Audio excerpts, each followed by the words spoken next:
Hello, welcome to Levant TV headlines. Kurdish forces attacked Islamic State insurgents in a cluster of villages in Iraq's northern province of Kirkuk, bent on securing territory they have gained in the course of rolling back the jihadists since last summer. Syrian President Bashar al-Assad says he is open to the idea of a coalition against the Islamic State, but indicated there was little chance of it happening, with his enemies casting further doubt on a Russian plan to forge an alliance against the military group. King Abdullah of Jordan told Russian President Vladimir Putin Moscow had a vital role to play, bringing together rival sides in Syria to seek a solution to a war that has killed 250,000 people. Egypt's President Abdel Fattah al-Sisi met the chairperson of the Russian State Parliament Duma, Sergei Narishkin, in Moscow, where they discussed interparliamentary cooperation between Egypt and Russia. And Iran's foreign ministry spokeswoman has raised the issue of 19 Iranians held in the US, calling for them to be released amid the trial of a detained Washington Post reporter. And now let's have a look at the top headlines in today's newspapers in the Middle East.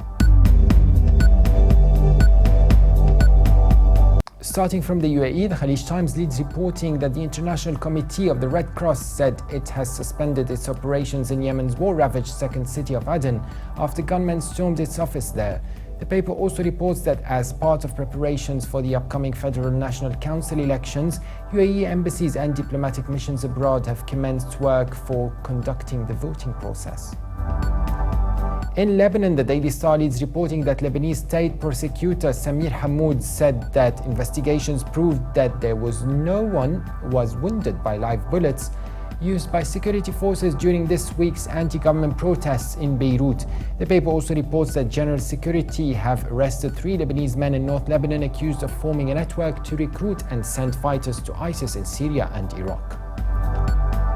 From Egypt, the Independent leads reporting that Arab foreign and defense ministers will sign a protocol for the creation of a joint defense force on Thursday as the region faces mounting domestic turmoil in Yemen, Libya and Syria, as well as a surging threat by the Islamic State.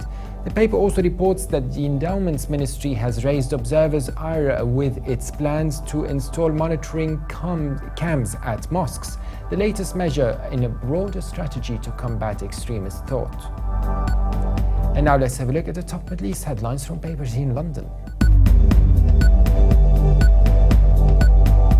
The Telegraph leads reporting that Turkey has begun training a police force for its proposed buffer zone inside Syria. Officials have told the Telegraph bringing in a Turkmen militia to push back Islamic State fighters from the border. Turkmen groups have issued a call for volunteers to enlist in a proposed force of police that will be tasked with policing the buffer zone, in addition to those Turkmen fighters who have enrolled in the US-led Train and Equip program. And The Guardian reports that Sir John Chilcot is to apportion blame for Britain's role in the Iraq War much more widely than he had been expected, going well beyond Tony Blair and his inner team, according to sources involved with a 6-year inquiry. While Mr. Blair will bear the brunt of the report's criticism, one source said it would suit the former Prime Minister to see a wide range of targets blamed when it is published, including Jack Straw, Foreign Secretary at the time of the Iraq invasion in 2003. Also from the UK, The Independent reports that investigators in Washington are investigating allegations that military officials have skewed intelligence assessments about the United States-led campaign in Iraq against ISIS to provide a more optimistic account of progress, according to the report.